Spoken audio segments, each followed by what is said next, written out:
Volvimos, sí, estás en el programa Enrique, yo camino a la santidad en Radio Amadeus 91.1. ¿Y por qué hablamos siempre? ¿Por qué te pasamos las entrevistas que le realizan a Sara Yo de Crito, que es hija de Enrique Yo? Porque ¿quién mejor que ella que nos pueda transmitir cómo era su papá, quién era Enrique y qué legado dejó a toda la sociedad, a todo el mundo? La escuchamos a Sara Yo de Crito en un podcast que tuvo en el programa Ni Plata ni Oro. Para nosotros, ojalá que siga el proceso de canonización, y es lindísimo tener a Sara con nosotros, que nos pueda contar de primera mano acerca de su papá, acerca de por qué está en proceso de beatificación, acerca de quién era. Así que muy, muy bienvenida, Sara, muchas gracias por estar con nosotros hoy.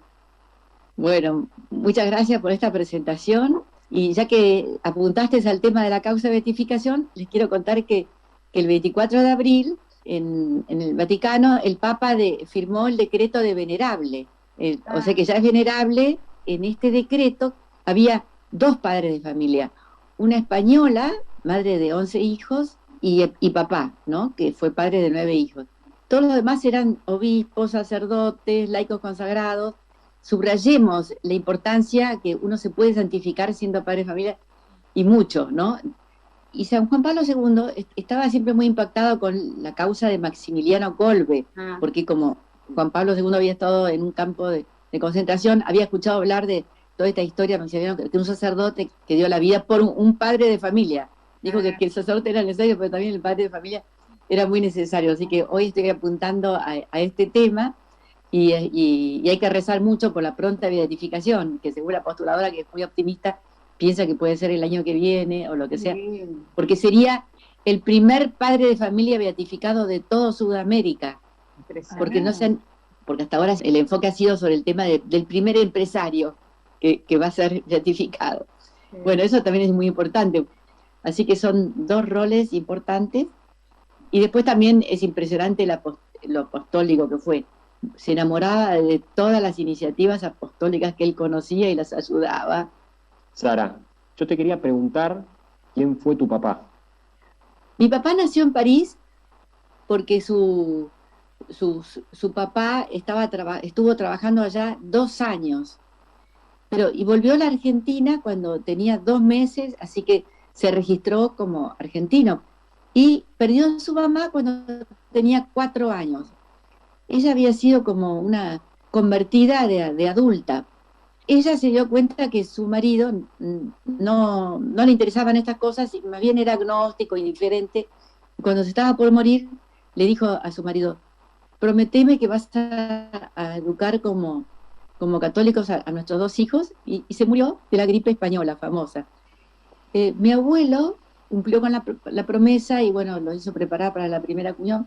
Primero estuvo en un colegio del Estado, y después lo puso en el La Salle, y mi abuelo viajaba mucho, y los llevó a sus 2 hijos y los puso pupilos en un colegio de religiosas en Nueva York. Tenían 2 tías, que una hermana de la mamá y otra hermana de mi abuelo, como que se los fueron a buscar, y como que se hicieron un poco cargo de estos 2 huérfanos de madre, ¿no? Todo esto lo debe haber impactado mucho en su formación, para formar también su personalidad, ¿no? Y él a los 14 años ya empezó a darse cuenta que él como que estaba en un ambiente como demasiado cómodo, y a los 14 años entró en la escuela naval ahí de Río Santiago, cerca de La Plata, con la oposición, por supuesto, que de las 2 tías, de mi abuelo, de todos. Le decían que no iba a aguantar, que como que no sé qué, pero él quiso entrar porque él se daba cuenta que con fuerza de voluntad sola no era suficiente, que él necesitaba forjar su carácter y necesitaba un ambiente un poco más exigente que el de su casa, y entró en la Marina. O sea, ahí ya se va viendo su determinación, ¿no? A dónde quería forjar su carácter, ¿no? Quería, sí, y pone como mucho esfuerzo en tratar de moldear quién era, digamos. Sí. Y entonces estuvo ahí 10 años en la Marina. Pero después él se dio cuenta que no era para él. No le terminaba de gustar porque la Marina tiene muchos reglamentos. Sí. Claro, convivir, no sé, 100 tipos arriba de un pequeño barco, arriba del agua, no era fácil. Entonces, por ejemplo, no se puede, está prohibidísimo hablar de religión, prohibidísimo hablar de política. Y él en una carta a mamá le ponía que los que no tenían ese reglamento, que eran la gente que cocinaba, los cocineros, cada 2 por 3 se agarraban a trompadas y todo el barco se quedaba sin comer. O sea que él veía que era Claro, que era necesario. Sara, necesario. y Claro. ¿sabes que hace como 20 años yo tuve la suerte de hablar con tu mamá acerca de tu papá? Y ella me contaba que él igual se ponía de rodillas a la noche en el cuarto con todos sus compañeros y se ponía a rezar. Y que era terrible porque se reían de él, le tiraban cosas, le hacían bromas, como que le costaba un montón. Y sin embargo, como que eso, no sé, como que era increíble su fe dentro de ese ambiente, como él trataba de igual rezar y todo. Bueno, sí, alguien le había contado que su mamá lo hacía rezar 3 Ave Marías arrodillado al lado de la cama a la noche. Y dijo, bueno, si mi mamá lo dijo, que yo lo voy a hacer, entonces se acostumbraba. Y ahí en la escuela naval comían 30 muchachos juntos, ¿no? Claro. Y él se arrodillaba delante de los otros 29 y las rezaba las 3 Ave Marías rapidito. Y bueno, y eso por supuesto que provocó que los demás lo tomaran como chivo expiatorio. Le hacían gran bullying, ahora le dicen bullying, ¿no? Bullying, tal cual. Y no querían que él rece eso. Y él a la noche siguiente volvía a arrodillarse y volvía a rezarlas.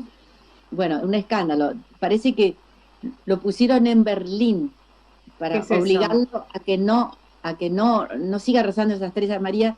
Claro. En Berlín quiere decir ni hablar ni mirar a los ojos. O sea que nadie lo miraba ni le hablaba ni le miraba a los ojos. Wow. Por bastante meses. ¿Qué es 3 Ave María? Es algo muy chiquitito, es algo mini, se puede decir, ¿no? Él todas las anécdotas de Santidad de Papá son cosas chiquititas, no trepó a la Concagua ni nada de esas cosas, así, no hizo nada bizarro, porque decir 3 Ave María, ¿qué heroísmo Claro. hay en decir 3 Ave María? Pero ahí había heroísmo. Qué bárbaro. Pequeño, ¿no? Sí, qué lindo Y bueno, que el camino sea así, sí. con cosas pequeñas, ¿no? Con cosas pequeñas, pero la Sí, fidelidad no, sí, en lo sí. pequeño. Y bueno, y de a poquito se fue ganando el respeto de los demás, y la admiración y el cariño de los demás. Muy a poquito, y sobre todo que tenía muy buenas notas, estudiaba mucho, y lo ganaba a los demás. Y entonces a la fuerza, como que se fue haciendo respetar. Y en ese momento fue Sí. que conoció a tu mamá, ¿no? En ese tiempo. A mamá creo que la había conocido una vez en una conferencia, eso contaba mamá. Después cuando tenían 19 años se conocieron en una reunión, los presentó una tía, y ahí empezaron a escribirse postales, porque él está mucho tiempo allá en Puerto Belgrano, porque los guardamarinos, su base es Puerto Belgrano, es un puerto muy natural, muy importante. Nos dijiste que él estuvo en la Armada hasta el año 45 porque llegó un momento que se dio cuenta que lo que había ido a buscar ya lo había obtenido, que era esta educación un poco más exigente, más rigurosa, donde le ayudó a él a forjar su carácter. Y en el 45 se dio cuenta que ahora él necesitaba otra cosa.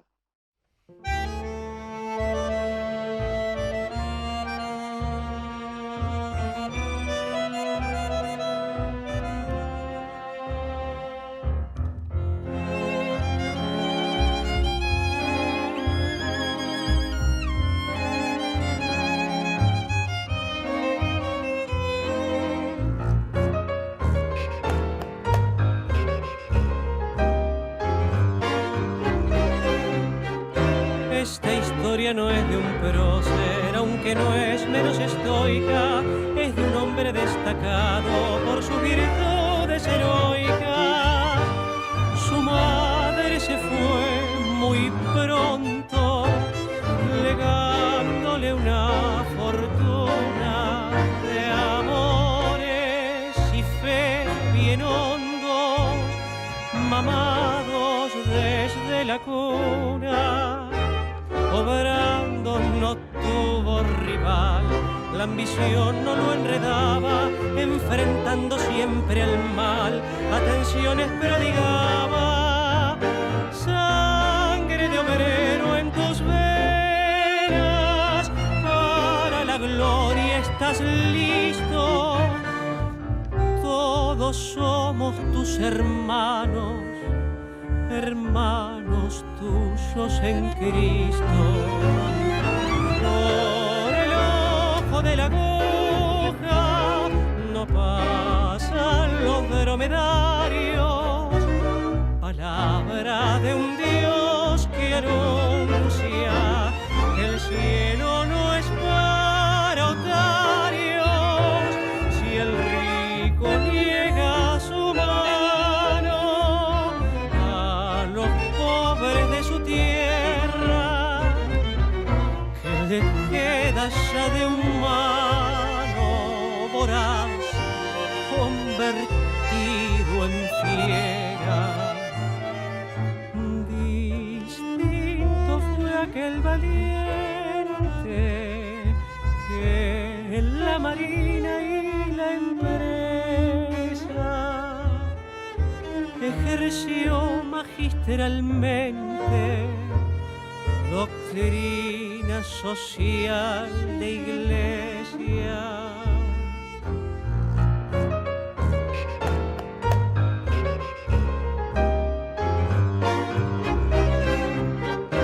Renunció al cargo más alto, conminando a don dinero, con pasión noble de santo, que se someta al madero. Del ruin desempleo odioso, salvó a la cristalería, gran logro fiel y piadoso, de quien más la protegía. Planteó estrategia genial y los gringoamericanos, admirados por demás, le estrecharon ambas manos. Sangre de obrero en tus venas, para la gloria estás listo. Todos somos tus hermanos, hermanos tuyos en Cristo. Misterioso es el destino, no entiende nuestros quebrantos, parece amparar cretinos y mete justa a los santos. 260 obreros acudieron a dar sangre para el bien del león señero, de 9 cachorros padre. No alcanza todo el esfuerzo cuando la suerte está echada. Falleció en paz y sereno, asiduo a su dulce amada. Entre varones leales, el Papa te distinguió, esperanzados altares, venerable Enrique son.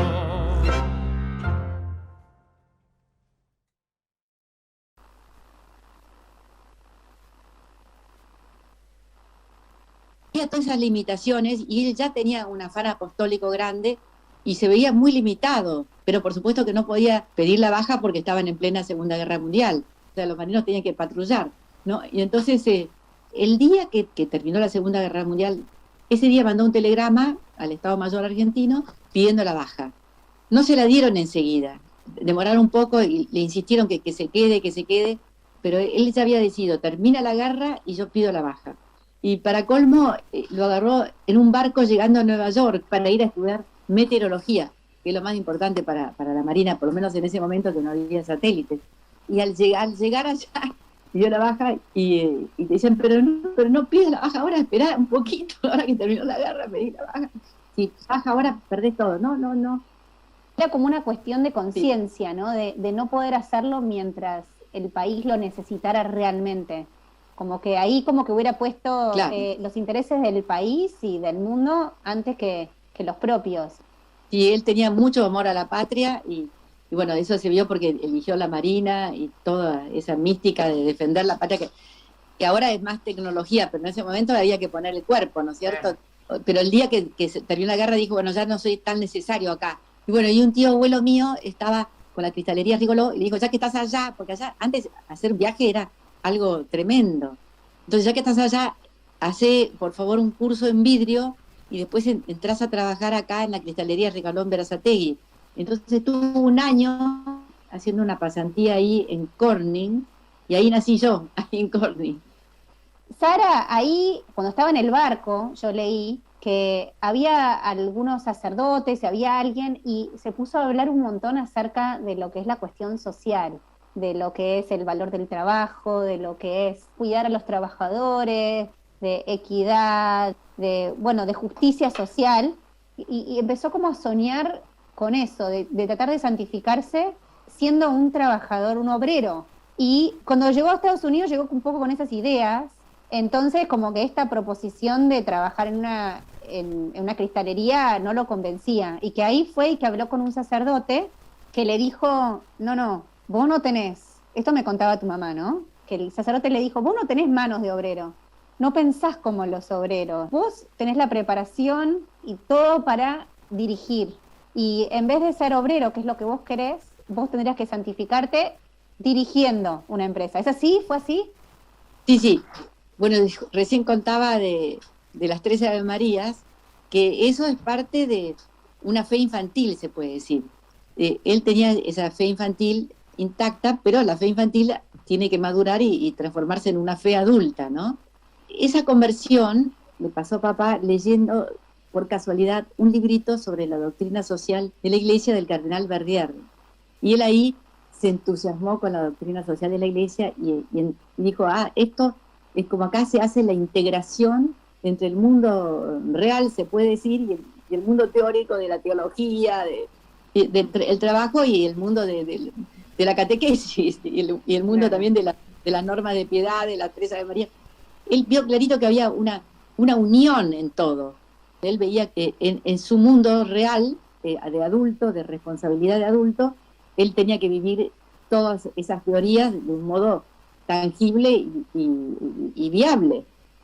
Pero había como una mística del tema de evangelizar a toda esta gente que se había alejado de sus raíces y que estaba en grandes ciudades y que trabajaban como así en grandes empresas, ¿no? Y papá, por supuesto, que era de esa época. Pero en el barco había 2 sacerdotes que eran de la Juventud Obrera Católica, JOC, que era muy importante en ese momento, ¿no? Y entonces hablaban bastante, estos daban la misa todos los días, y papá iba a la misa todos los días. Le recomendaban, no, tenés que hablar con el fundador de la JOC, uno de los fundadores de la JOC, que era Monseñor Hildebrand, de Chicago. Y justo papá tenía que ir a Chicago para estudiar el curso de meteorología. Y ahí habló con este sacerdote, y fue el que le dijo eso, andá a misionar a los empresarios, que de los empresarios dependen el bienestar de muchos trabajadores de sus empresas, que tienen más responsabilidad y que es mucho más difícil, le decía, mucho más difícil, te van a escuchar menos. Él era obediente, se puede decir que ahí habló el Espíritu Santo, se dio cuenta y le aceptó al tío el puesto en la cristalería, y dijo que, bueno, que iba a hacer ese estudio en esta fábrica inmensa de Estados Unidos, y estuvo ahí preparándose para venir acá. Y llegó acá, fue a la iglesia del Pilar, a la Acción Católica, y dijo que quería hacer la Acción Católica del Pilar, y se ofreció en el episcopado a ver qué necesitaban. Y el episcopado le dijo que los obispos europeos habían pedido ayuda a los obispos argentinos por comida, porque la Europa estaba devastada. Entonces, que Argentina era como el granero del mundo durante muchos años, ¿no? Y entonces le dijeron a los obispos, anda a hablar con los amigos de tu papá y de tu suegro, que por favor organicen, y empezaron a organizar el envío de comida a la Europa, pero no a través de los gobiernos, sino a través de los obispos. Y esos argentinos en ese trabajo se habían consolidado como un grupo y se habían hecho amigos. Y así se fundó ACDE, Acción Cristiana Dirigente de Empresas, mandando comida a Europa. Y ya se dieron cuenta que Europa con el Plan Marshall ya no necesitaba esto, y bueno, y siguieron. Bueno, vamos a trabajar por la doctrina social en Argentina. Sí, yo no sabía cómo se había iniciado ACDE. Sabía que Enrique había tenido que ver, que era uno de los fundadores, pero no cómo.